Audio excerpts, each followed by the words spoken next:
الحمد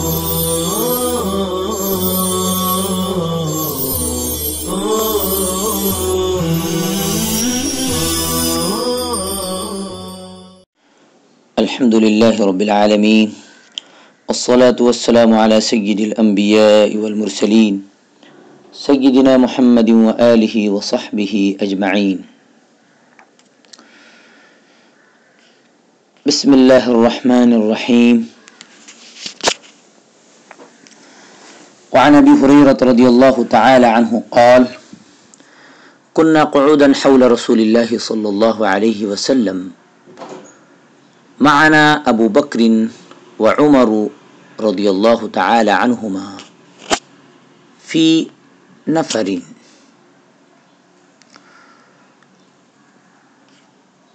حضرت ابو ہریرہ رضی اللہ تعالیٰ عنہ بیان فرماتے ہیں کہ ہم رسول اللہ صلی اللہ علیہ وسلم کے ارد گرد بیٹھے تھے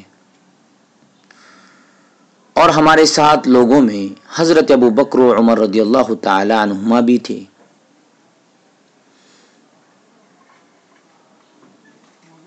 فقام رسول اللہ صلی اللہ علیہ وسلم من بین اظہرنا فابطأ علینا.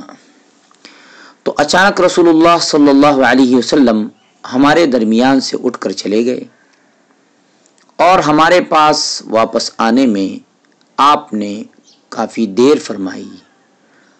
وخشینا، تو ہم ڈر گئے، ان یقتطع دوننا وفزعنا فقمنا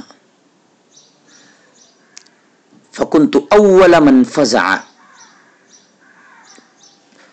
تو ہم ڈر گئے کہ ہماری غیر موجودگی میں آپ کو قتل نہ کر دیا گیا ہو، اور ہم گھبرا کر اٹھ کھڑے ہوئے اور میں سب سے پہلے گھبرانے والا تھا. فخرجت ابتغی رسول اللہ صلی اللہ علیہ وسلم حتی اتیت حائطا للانصار لبنی النجاری. میں رسول اللہ صلی اللہ علیہ وسلم کی تلاش میں نکلا یہاں تک کہ میں انصار کے قبیلے بنو نجار کے باغ کی 4 دیواری پر پہنچ گیا. فدرت به هل اجد له بابا. میں اس کے ارد گرد گھوما کہ مجھے کسی دروازے کا سراغ مل جائے. فلم اجد، لیکن مجھے کوئی دروازہ نہیں ملا. فَإِذَا رَبِيعٌ يَدْخُلُ فِي جَوْفِ حَائِطٍ مِّن بِئْرٍ خَارِجَهُ وَالرَّبِيعُ الْجَدْوَلُ الصَّغِيرُ فَاحْتَفَزْتُ فَدَخَلْتُ عَلَى رَسُولِ اللَّهِ صَلَّى اللَّهُ عَلَيْهِ وَسَلَّمَ. تاہم ایک چھوٹے سے نالے پر نظر پڑی جو باغ سے باہر ایک کنویں سے نکل کر باغ کے اندر جا رہا تھا. ربی کی تعریف کی گئی ہے کہ ربی چھوٹی سی نہر یا چھوٹے سے نالے کو کہتے ہیں.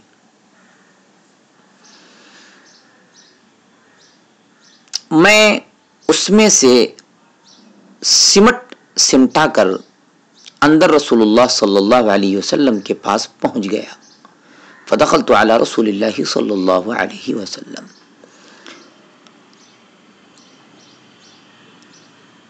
فقال ابو ہریرہ فقلت نعم یا رسول اللہ. قال ما شأنک؟ قلت كنت بین ظہرینا فقمت فأبطأت علینا فخشینا ان تقتطع دوننا ففزعنا فكنت اول من فزع.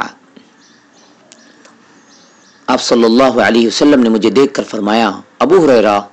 میں نے کہا جی ہاں یا رسول اللہ صلی اللہ علیہ وسلم. فرمایا کیا بات ہے؟ میں نے کہا آپ صلی اللہ علیہ وسلم ہمارے درمیان تشریف فرما تھے، بس آپ وہاں سے اٹھ کر چلے گئے اور واپسی میں آپ نے دیر فرما دی صلی اللہ علیہ وسلم.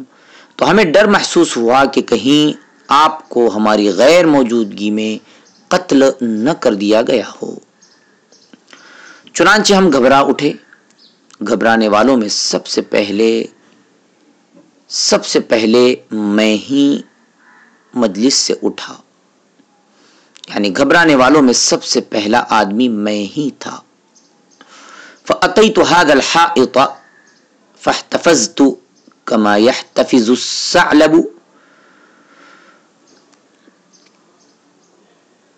اس لیے میں اس باغ تک آ گیا. اندر داخل ہونے کے لیے اس طرح سمٹ سکڑ گیا جس طرح لومڑی سمٹتی ہے سکڑتی ہے. وَهَؤُلَاءِ النَّاسُ وَرَائِي، اور لوگ میرے پیچھے ہیں. فقال، آپ صلی اللہ علیہ وسلم نے فرمایا، یا ابا ہریرہ، وَأَعْطَانِ نَعْلَيْهِ فقال اذهب بنعلي هاتين فمن لقيت من وراء هذا الحائط يشهد أن لا إله إلا الله مستيقنا بها قلبه فبشره بالجنة. آپ صلی اللہ علیہ وسلم نے فرمایا، آپ صلی اللہ علیہ وسلم نے فرمایا، اے ابو ہریرہ، اور آپ نے مجھے اپنے دونوں جوتے دے کر ارشاد فرمایا، جاؤ میرے یہ دونوں جوتے ساتھ لے جاؤ. اس باغ کی دیوار کے باہر جو بھی ملے جو اس بات کی گواہی دے کہ اللہ کے سوا کوئی معبود نہیں اور اس پر اس کے دل میں پورا یقین ہو، اس بات پر اس کے دل میں پورا یقین ہو تو اسے جنت کی خوشخبری دے دو. وذکر الحدیث بطولہ، اور لمبی حدیث ذکر کی.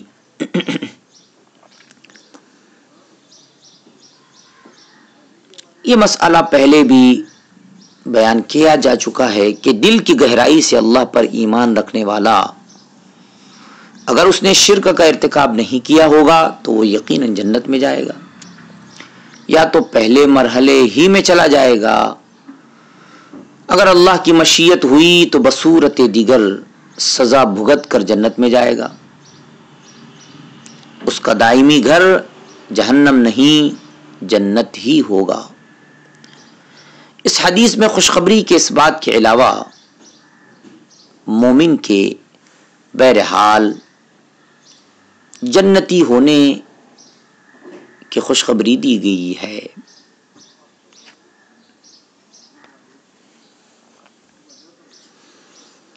باب وداع الصاحب،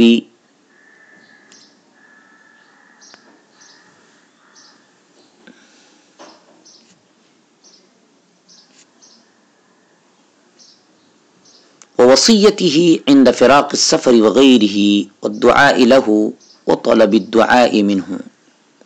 ساتھی کو رخصت کرنے اور سفر وغیرہ کی جدائی کے وقت اسے وصیت کرنے، نیز اس کے حق میں دعا کرنے اور اپنے لیے اس سے دعا کی درخواست کرنے کا بیان.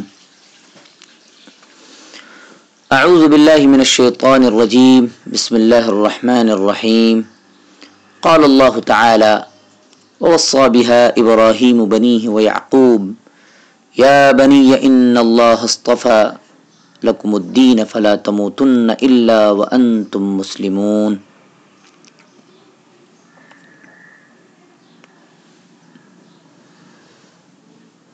اللہ تعالیٰ نے فرمایا، اور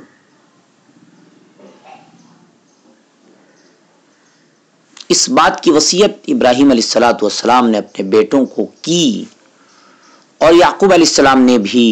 یا بنی ان اللہ اصطفى لکم الدین فلا تموتن الا وانتم مسلمون. اے بیٹو، بے شک اللہ نے تمہارے لیے اس دین کو پسند کر لیا ہے، پس جب تمہیں موت آئے تو اس حال میں آئے کہ تم مسلمان ہو. ام کنتم شہداء اذ حضر یعقوب الموت اذ قال لبنیہ ما تعبدون من بعدی. کیا تم اس وقت حاضر تھے جب یعقوب علیہ السلام کی موت آئی،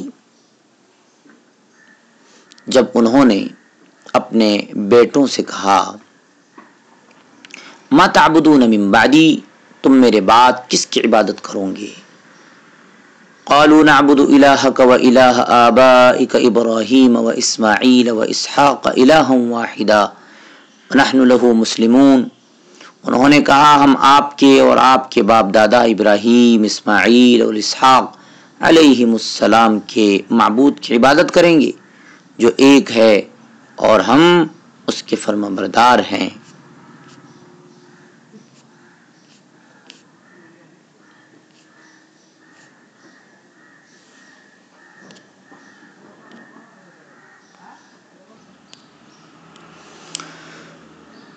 وعن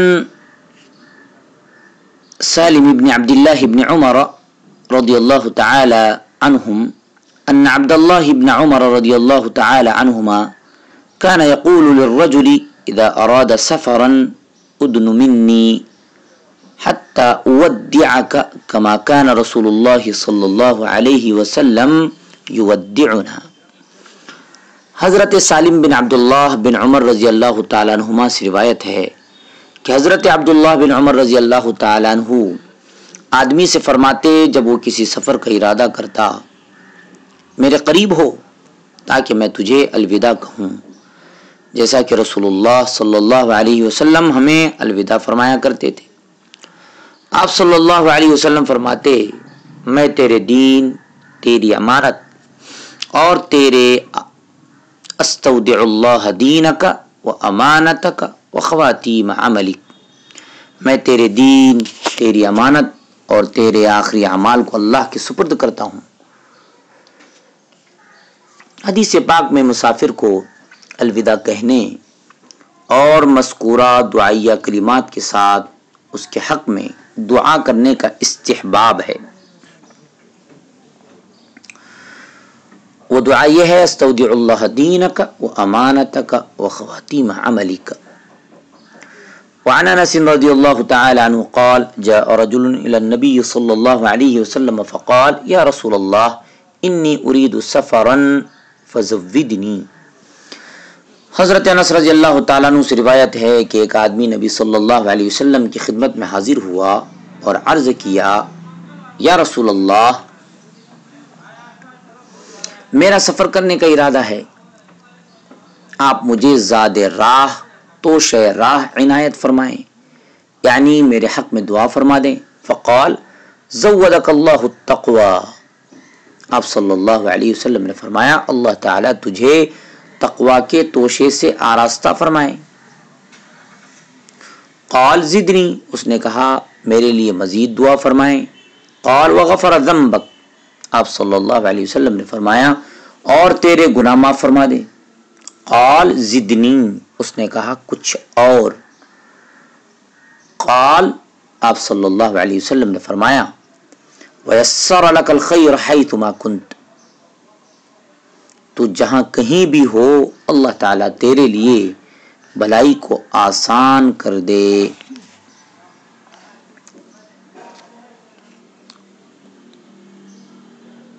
حدیث پاک سے معلوم ہوا کہ مسافر کے لیے بہترین زاد راہ اس کے لیے دعائے خیر ہے۔ باب الاستخارة والمشاورة، اعوذ باللہ من الشیطان الرجیم، بسم اللہ الرحمن الرحیم، قال اللہ تعالی وشاورهم فی الامر۔ استخارے اور باہم مشورے کرنے کا بیان، یعنی استخارہ اور باہم مشورہ کرنے کا بیان۔ اللہ تعالیٰ نے فرمایا اور اہم معاملے میں ان سے مشورہ کر، وقال تعالی وامرهم شورى بینہم، اور اللہ تعالیٰ نے فرمایا ان کا کام آپس کے مشورے سے ہوتا ہے، یعنی وہ ایک دوسرے سے اہم کام میں مشورہ کرتے ہیں۔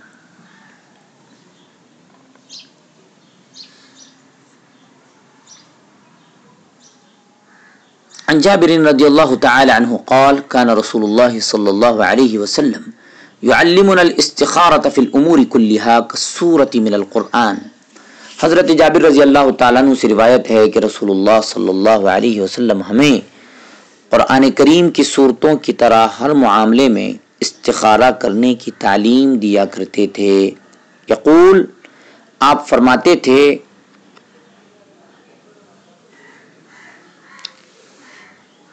اذا هم احدكم بالامر فليركع ركعتين من غير الفريضة ثم ليقل، جب تم میں سے کوئی شخص کسی کام کا ارادہ کرے تو فرض نماز کے علاوہ 2 رکعت نماز پڑھے، پھر یہ دعا پڑھے، اللہم انی استخیرک بعلمک، اے اللہ بے شک میں تیرے علم کے ذریعے سے تجھ سے بھلائی طلب کرتا ہوں، واستقدرک بقدرتک، اور تیری طاقت کے ذریعے سے تجھ سے طاقت مانگتا ہوں، واسألک من فضلک العظیم، اور تجھ سے تیرے بڑے فضل کا سوال کرتا ہوں، فإنک تقدر ولا اقدر، اس لیے کہ تو قدرت رکھنے والا ہے، میں قدرت سے محروم ہوں، وتعلم ولا اعلم، تو علم والا ہے میں بے علم ہوں، وانت علام الغیوب، اور تو تمام غیبوں کو جاننے والا ہے۔ اللہم ان کنت تعلم ان هذا الامر خیر لی فی دینی ومعاشی وعاقبت امری، او قال عاجل امری وآجلہ، اے اللہ اگر تو جانتا ہے کہ یہ کام میرے حق میں، میرے دین،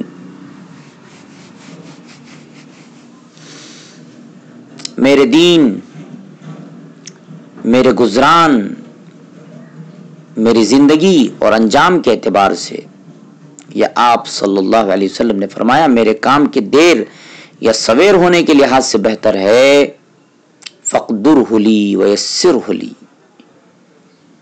تو اسے میرے مقدر میں فرما دے اور اسے میرے لیے آسان کر دے، تم مبارک لی فیہ، پھر میرے لیے اس میں برکت نازل فرما، وَإِن كُنْتَ تَعْلَمُ أَنَّ هَذَا الْأَمْرَ شَرٌ لِّي فِي دِينِي وَمَعَاشِي وَعَاقِبَةِ أَمْرِي، او قال عاجل امری وآجلہ فاصرفہ عنی واصرفنی عنہ، اور اگر تو جانتا ہے کہ یہ کام میرے حق میں، میرے دین، گزران، زندگی گزارنے اور انجام کے اعتبار سے، یا آپ صلی اللہ علیہ وسلم نے فرمایا دیر سویر کے لحاظ سے میرے لیے برا ہے، تو اسے مجھ سے پھیر دے اور مجھے اس سے پھیر دے، دور کر دے، وَاقْدُرْ لِيَ الْخَيْرَ حَيْثُ كَانَ ثُمَّ أَرْضِنِي بِهِ قَالَ وَيُسَمِّ حَاجَتَهُ، اور میرے لیے بھلائی کو مقدر فرما دے وہ جہاں بھی ہے، پھر مجھے اس پر راضی بھی کر دے۔ آپ صلی اللہ علیہ وسلم نے فرمایا اور اپنی حاجت کا نام لے۔ استخارے سے متعلق رسول اکرم صلی اللہ علیہ وسلم نے یہ دعا ہم کو بتائی ہے، اور اس حدیث پاک میں استخارے کا مسنون طریقہ بھی بتایا گیا ہے۔ بعض لوگ یہ سمجھتے ہیں کہ استخارہ کرنے والے کو خواب کے ذریعے سے صحیح بات بتلا دی جاتی ہے، یا اس کے دل میں خیر والے پہلو کی طرف رجحان پیدا کر دیا جاتا ہے، وغیرہ وغیرہ، لیکن یہ باتیں اس حدیث سے معلوم نہیں ہو رہی ہے۔ ممکن ہے کچھ لوگوں کو خواب یا رجحان کے ذریعے سے بتلا دیا جاتا ہو جن کے لیے اللہ کی مشیت ہو، لیکن یاد رہے یہ اصول یا قاعدہ کلیہ نہیں ہیں، اس لیے اشارہ غیبی کا انتظار نہیں کرنا چاہیے۔ جس معاملے کی طرف قلبی رجحان ہو جائے وہ کام توکلت علی اللہ، اللہ پر بھروسہ کر کے کر لینا چاہیے۔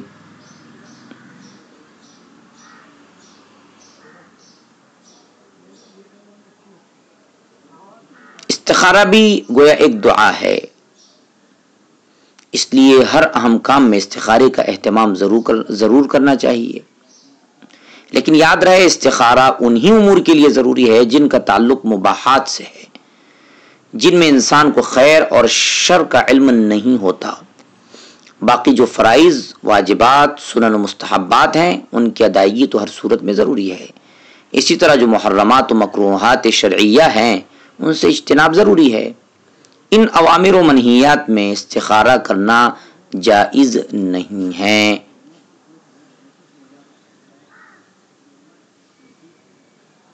صلی اللہ تعالی علی خیر خلقہ سیدنا محمد و آلہ و صحبہ اجمعین۔